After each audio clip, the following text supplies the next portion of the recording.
Welcome to another edition of HorseCenter, everyone. I am Brian Zipse, and as always, I have the great pleasure of being joined by my co-host to the East Coast.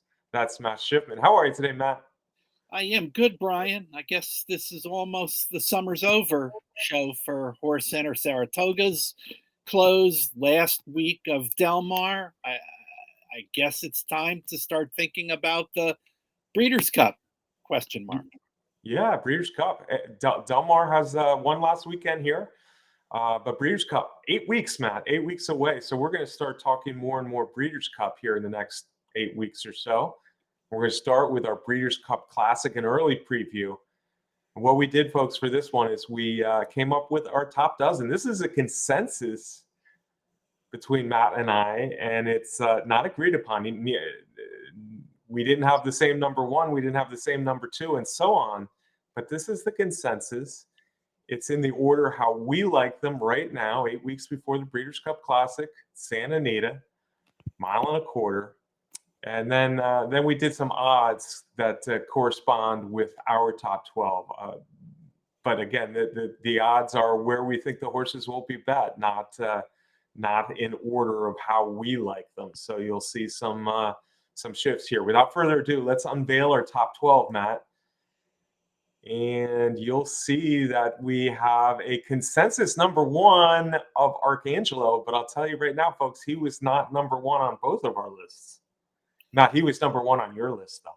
He was number one on my list. Yes. Well, I think that sentiment of mine reflects the current state of racing in the older male dirt division. There just has not been a standout. There has not been a horse that wants to put together, a couple of big efforts and win some big races. And thus, once again, I'm kind of leaning towards the 3-year-olds the way I leaned towards the 3-year-olds before the Whitney. Yeah, well, 3-year-olds look good, Matt. And right now, we both have 3-year-olds on top. You probably have figured out right now that if Archangelo wasn't my number one, in fact, it was Go Rocket Ride, another 3-year-old. Lightly raced 3-year-olds abound here, Matt. Archangelo deserves to be number one. If there was a horse of the year vote that happened today, if there was a 3-year-old championship that vote that happened today, I think Archangelo is deserving of both. Certainly the latter, coming off wins in the Peter Pan, the Belmont, and of course the Travers. It's tough, though. It's tough for New York horses to go out west. Sometimes they do it successfully, but I think it is a little disadvantage going that way. And maybe that's why I have Go Rocket Ride as my most likely winner today, eight weeks out, Matt. I've been thoroughly impressed with Go Rocket Ride's ascent. He's even more lightly raced than Archangelo. And I thought he ran a very good race in that Pacific Classic with Arabian Night kind of getting a pretty easy lead out there, and Go Rocket Ride coming at him the entire stretch. Yeah, absolutely, Brian. But I just kind of feel like at this point the horses are becoming even more lightly raced than they were a couple of years ago. We're looking at I think at Archangelo, Go Rocket Ride, Arabian Night. I'm not sure if any of them are going to have another start before the Breeders' Cup Classic. Yeah, that's probably true. Matt, let's get back to that Pacific Classic a little bit. Arabian Night, fourth lifetime race, won the race. Go Rocket Ride, of course, was second. And I believe that's his fifth lifetime race. I believe Archangelo's only had 6 lifetime races. So there you go with the lightly raced. We could even say that about our number 3 on the list, White Barrio. It's not lightly raced, but he's taking a big gap between the Whitney and the Breeders' Cup Classic. But Arabian Night and Go Rocket Ride were the best 2 horses in the Pacific Classic. 10 furlongs, Southern California, different track, but Southern California 10 furlongs. I think those 2 horses prove to me that they have a big shot in the Breeders' Cup Classic with their run a Saturday at Del Mar.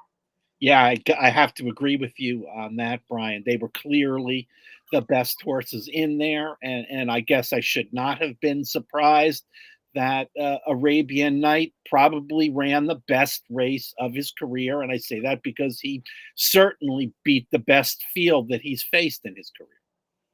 Yeah, and he did it at 10 furlongs, which I think is important. But again, I really like the way Go Rocket Ride kept coming at the stretch. He was on the rail, then he had to swing out, and he was gaining on Arabian Night slowly the whole way down the stretch. So a good performance for both of those 3-year-olds who we have highly rated on our list here. Let's talk about White Barrio, who is the top-rated older horse according to us, and Co's second choice as far as what we think the odds might look like in 8 weeks. White Barrio was grade 1 winner at 3 at the Florida Derby, but then he had lots of performances that there were some good ones thrown in, but lots of performances that made you think he was kind of a second flighter. Comes to the Dutro barn. I said he ran a sneaky good race in the Met Mile, out real early, dropped back, came on again to be third in the Met Mile. But then that Whitney was just a bomb, and you got to think off the Whitney, he's a threat. Yeah, absolutely, Brian. White Barrio, that third in the Met Mile, he had only just very briefly been in the barn of Rick Dutrow at that point, and then a significantly longer period of time to get accustomed to the new barn, and he ran a big one in the Whitney. So for me, the with White Barrio, we're looking at before Rick Dutrow was the trainer and after Rick Dutrow was the trainer. So I kind of have to evaluate White Barrio in that way off those last 2 starts.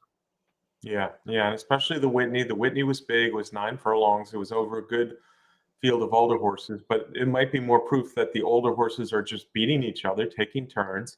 But then again, White Barrio's performance was so big that it's hard to ignore. And like you said, he wasn't in the Dutro barn long before the Met Mile, and then his second start for Rick Dutro was big. So White Barrio a threat. I wonder, 10 furlongs again, going out to California. That's something White Barrio will have to prove, but certainly a threat. Those 4 might be the biggest threats to win the Breeders' Cup Classic. After that, I think we start talking about horses, for the most part, that have beaten each other a little bit. And an example of that is Proxy. Proxy's been one of the more consistent older horses this year. He's run a bunch of good races going back to last fall when he got his first grade 1 win at Churchill Downs. Again, I thought Proxy ran a very good race in the Jockey Club Gold Cup, maybe somewhat similar to Go Rocket Ride in the Pacific Classic. Yeah, absolutely. A consistent performer who seems to be consistently ignored at the betting windows. But he was, and he wasn't in the toughest of fields for the Jockey Club Gold Cup. Yeah, that is true. But he did run a good race at 10 furlongs. And we're saying consistent relative of the older males because certainly he didn't run a very good race the time before that in the Ellis Park Stephen Foster. So yeah, Proxy's up there coming off that good Jockey Club Gold Cup, but certainly these older horses still have a lot to prove.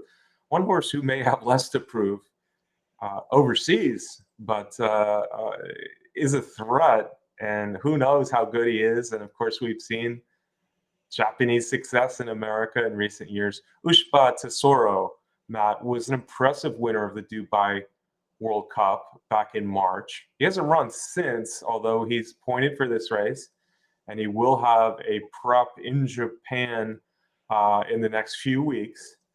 But going back to that Dubai World Cup, certainly 10 furlongs against a slightly suspect American lineup. You have to think he's a possibility to run a big race over here. No doubt, with the current trend of success from the Japanese runners, and they're giving him plenty of time off. He's going to come back, I think, fairly soon in a race where I heard he might face off against that Japanese horse that got so much attention in the Kentucky Derby, Derma Sotogake.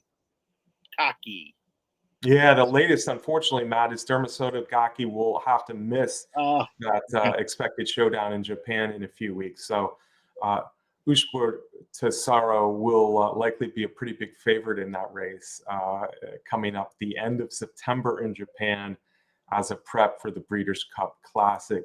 Next on our list, Matt, we're going to get back to maybe a couple of horses that are newer or haven't been thought of in the Breeders' Cup Classic until recently or not for a while. Bright Future ran such a bad race at Belmont Park. I believe it was on Belmont Stakes weekend in the Brooklyn, and you had to wonder what kind of class Bright Future has. Then he comes to Saratoga, runs a huge allowance race, and he holds off Proxy in the Jockey Club Gold Cup. Bright Future seems to have a pretty bright future, a lightly raced 4-year-old for trainer Todd Pletcher. Yeah, that's for sure. I think his name says everything at this point. They were high on him earlier in the year, and then we're looking for him to show his stuff in the Brooklyn Handicap. To Pletcher, I think it was a head scratcher, and certainly ran big twice at Saratoga. I don't know, is he a horse for course? I guess we'll find out. We'll find out how bright his future is also. Yeah, and sometimes you see that, a horse for course at Saratoga. So Bright Future's 2 big races this summer were both at Saratoga. You wonder if he'll transfer that to other tracks, and especially now we're talking about Santa Anita against a field, and obviously the best field he'll face in his career. Number 8 is a very interesting horse to me, Matt. He was in the middle of my top 12. He wasn't found on your list, and I understand that. I haven't seen him on too many Breeders' Cup Classic lists. But Practical Move is a horse I liked a lot. In fact, he was going to be my pick for the Kentucky Derby before he had to scratch out of the Kentucky Derby. Yakteen has him working again. He's working very well. He's put in a series of good works at Del Mar. Practical Move, we'll expect to see him either in the Pennsylvania Derby or the Awesome Again, a couple of grade 1 9-furlong races as a prep, as a return race, and a prep for the Breeders' Cup Classic. But as much as I like Practical Move, 6 months ago or so, or less, the winner of the Santa Anita Derby, the winner of 3 straight graded stakes, I think he's a threat if he comes back the way he's been working, if he comes back well in one of those grade 1 races. Yeah, Brian, I remember back on the Kentucky Derby trail, I think we were strongly agreeing that it looked like Practical Move was the best 3-year-old heading into the Run for the Roses. Go back and look at his past performances, those races that you mentioned. The horses that he beat are these top 3-year-olds that we're talking about in California now. Can he come back the way he was? Can he come back and be better? I guess possibly, because that's what happens with 3-year-olds. They get bigger, they get stronger. He's clearly had the time here. It'll be a tough ask to win the Breeders' Cup Classic off of one race, but I'm excited to see that one race. Yeah, and as horses race less and less, Matt, we see this a lot now where, you get one race in before a big race, and that's plenty, as it turns out. We'll see with Practical Move, but yeah, we're both excited to see him come back in one of these grade 1 races. As we say, he's been working well for trainer Tim Yakteen out at Del Mar. Number 9 on the list, Forte. We had to have him on the list still. I mean, he was the horse we were saying was the horse to beat going into the Travers, the probably the leader of the 3-year-old division. He's only lost a couple races in the last 12 months. So Forte, you can't forget about him, but that Travers was certainly a big disappointment.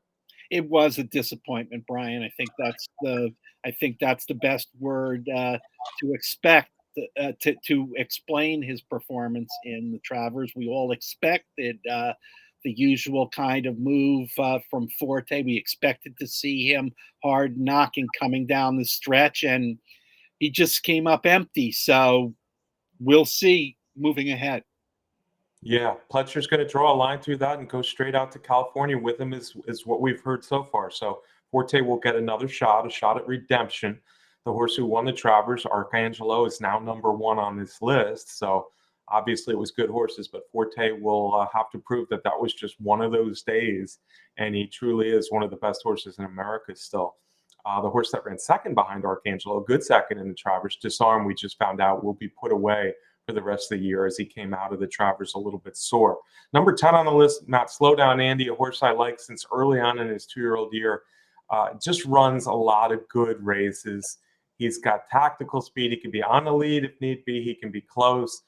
Um, Certainly third best only in the Pacific Classic, but on the other hand, it was another strong performance, and he's just one of those horses who could pop up third in the Breeders' Cup Dirt Mile last year.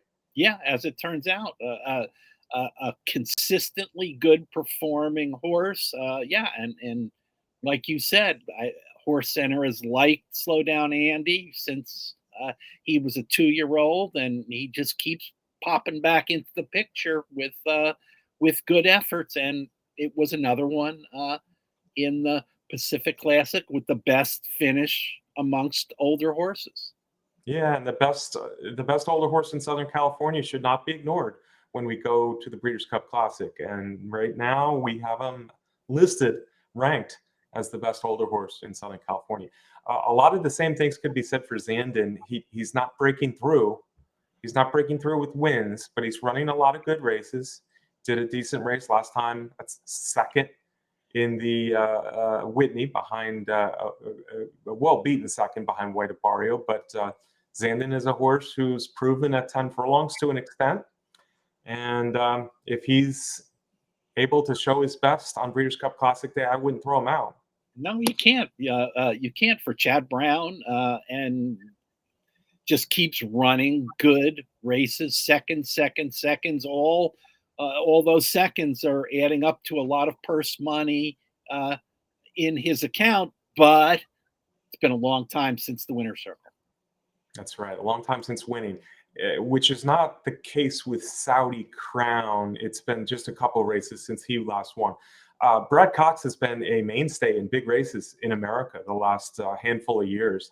And this is the top Brad Cox threat, I think, for the Breeders' Cup Classic right now. When we found out Disarm was scratched, Saudi Crown moved into our top 12 ahead of the Kentucky Derby winner, Mage, who also ran a awful race in the Travers. But Saudi Crown's interesting. He ran a very good race, tested for class in the Jim Dandy. Perhaps his Dwyer looks even better since that win over a pretty good Bob Baffert horse. He's got a lot of speed, which could affect Arabian Night here a little bit in the Breeders' Cup Classic. Maybe Arabian Night won't have such an easy time in the Breeders' Cup Classic on the lead as he did in the Pacific Classic. But Saudi Crown, we're expecting to see in the Pennsylvania Derby, probably as the favorite. Yeah, and let's put him right in there in that group, Brian, of lightly raced 3-year-olds who have a bright future. Yeah. Lightly raced 3-year-olds is the thing right now. We've seen it in the Travers, we've seen it in the Pacific Classic, and we very might well see it in the Breeders' Cup Classic. Anyway, Matt has Archangelo number 1. I've Go Rocket Ride number 1, and a whole host of horses that we think could contend for the win in the Breeders' Cup Classic. That's our early rankings, 12 weeks out. Matt, we're going to shift gears quickly here. We're going to go from that 8-week out Breeders' Cup Classic to Saturday, the here and now Kentucky Downs. 12 furlongs on the turf, a big purse, as their races tend to have for the Kentucky Turf Cup. Matt, I've said it before in some races recently, but I could make a case for every single horse in this 12-horse field. Should be a good betting race. Nobody should be below, what do they have, as a 7-2 morning line favorite at Kentucky Downs on Saturday. I agree with that. It's an interesting field. Let's start with the favorite therapist. Mike Maker seems to be a magician, getting horses good, going long on the turf. A little bit later in their careers, and therapist is no different. Yeah, and Mike Maker also does quite well at Kentucky Downs, where they race on the green, Brian, for lots and lots of greenbacks. That's right, Matt. They're rich races here at Kentucky Downs. Red Knight, me and Mr. C. Maker is well represented in this, and it would be no surprise to see a Maker horse win Therapist has gotten good recently with a win in the United Nations last time, a pretty impressive win, and he is probably the right choice as the favorite coming off that big win. Javier Castellano rode him in New Jersey, and he'll be on him here. But the stablemate Red Knight runs a lot of good races, Matt. Red Knight loves a mile and a half. There looks to be some speed in this race, and Red Knight has won before. In fact, he's won this race at Kentucky Downs. Yeah, one thing I certainly like about the field in the Kentucky Turf Cup is the fact that we have got veteran horses. We've got 8-year-olds. We've got a 9-year-old. We've got a 7-year-old, 6-year-old. Horses that have got lots and lots of races in their PPs. Certainly a whole different scene than what we were talking about on the Breeders' Cup Classic list. But with that, we've got a lot of horses. They've won some races here and there. Not many of the horses in this field are coming off victories. So all of that contributes to the wide open field that you were describing. Right, man. I'm with you. I like to see these veterans in action, and it happens a lot in these 12 furlong turf races. We mentioned Maker, the other one, me and Mr. C is on a winning streak. He'll try to stretch out to 12, but as good as Maker is in this type of race, all three of those horses are dangerous runners in the Kentucky Turf Cup. Brendan Walsh has a couple of horses that are well represented on the morning line. Verstappen and Santine. Santine might be better known. He's had some big wins throughout his career, including last year's Arlington Million and the Turf Cup at Churchill Downs on Kentucky Derby Day last year. Santine is a horse who has a little bit of early pace, especially going 12 furlongs, stretching out to 12 furlongs. Verstappen likes to come from off the pace, but both come into this race with pretty good form. Yeah, that's for sure. Both of them are coming in off of second place finishes in good races. Verstappen, that was up at Saratoga in the Bowling Green, and for Santine, that was a second place finish in the Arlington Million this past summer. His previous victory was in the Arlington Million the year before. Yeah. Santine is a horse who's won big races before. Verstappen has beaten good horses at 12 furlongs, like Red Knight. So both of those Walsh horses are interesting here. Let's take a look. I said there for a mile and a half turf race, there is a little speed in here. We mentioned Santine, the 4, who is tactical speed and has been running shorter. We expect him to be relatively close to that early lead, but certainly number 5, Get Smoking, Mark Cassie's entry. He is a proven speed horse, man. He'll just try to stretch that speed. I imagine they'll try to slow him down a little bit, but it would be a surprise if Get Smoking is not on the lead on Saturday. Yeah, I agree with that, Brian. And likes to go to the lead. Has had some good races. I mean, his recent form is consistent. A 4th most recently in the Kentucky Downs preview for this Turf Cup. A 2nd in the Wise Dan. A 2nd in the Arlington. But again, like some others, it's been a while since he's had a win. Yeah, and a mile and a half certainly is a big question mark for Get Smoking. Some of the horses that will be chasing are interesting horses. We mentioned Santine, me and Mr. C a little bit, stretching out in distance. Then you got the trio of 7, 8, 9, who the Timeform US Pace Projector looks to be relatively close to that early lead on Saturday. Kittadon is a horse who, on paper, you look at most of his races and you say he's probably not quite as good, but he's got Irad Ortiz Jr. coming in to ride him. He's also got a big win over the turf course last year.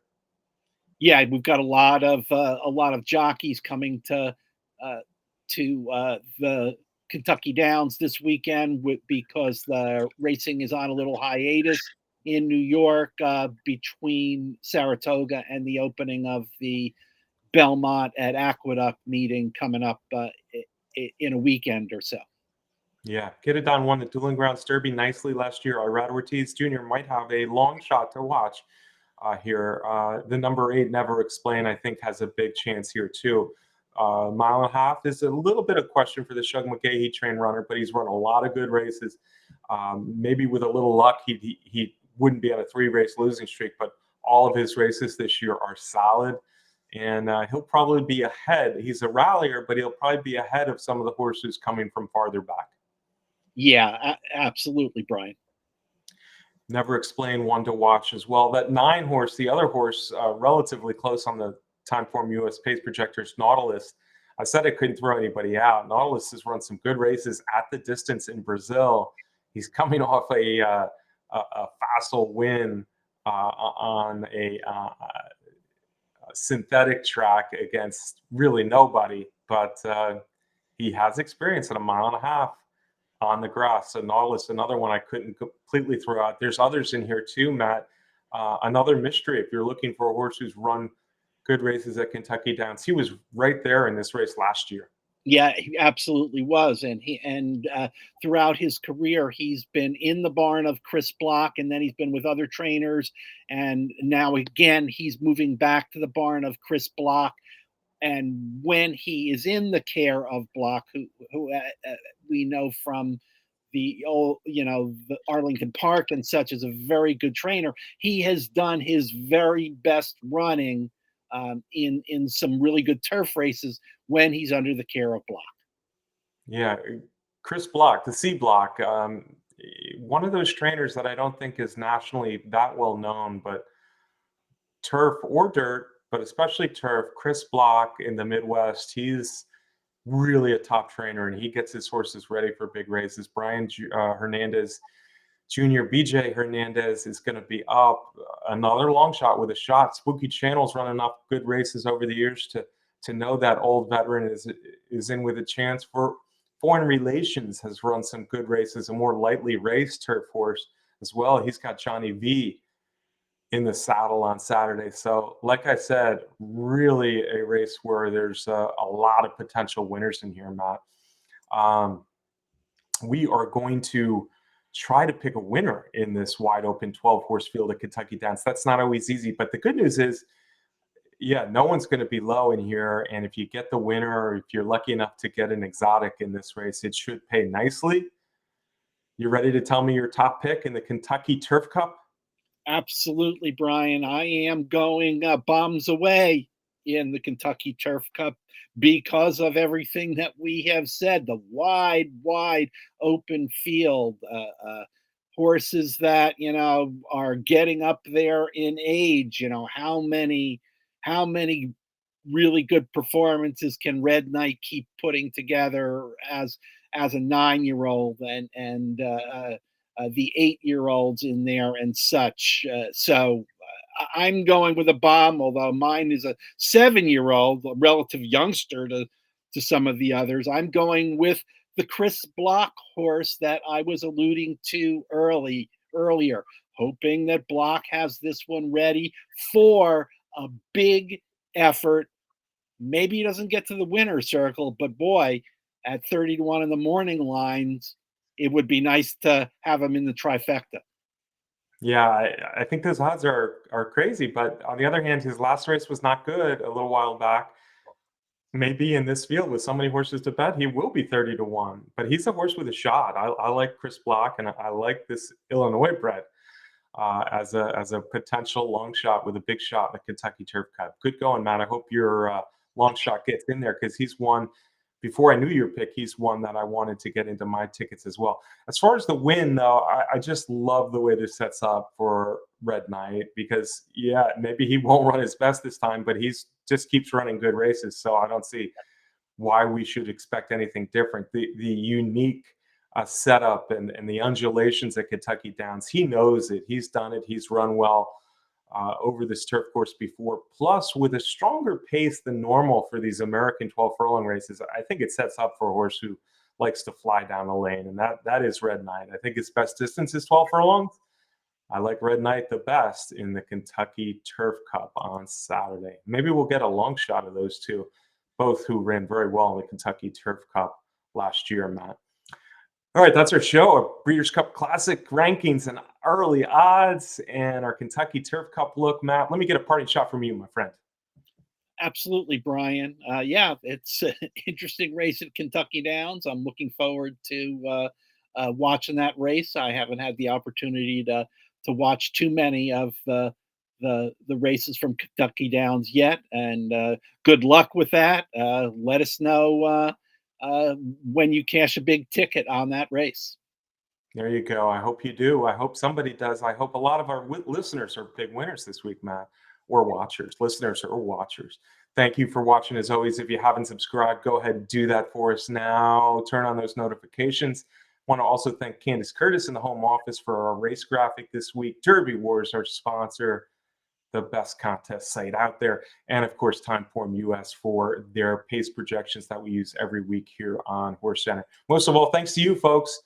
Good luck at the races again this week. We're getting closer to the Breeders' Cup. We hope you enjoyed our first look at the Classic. We'll do a lot more Breeders' Cup coming up soon.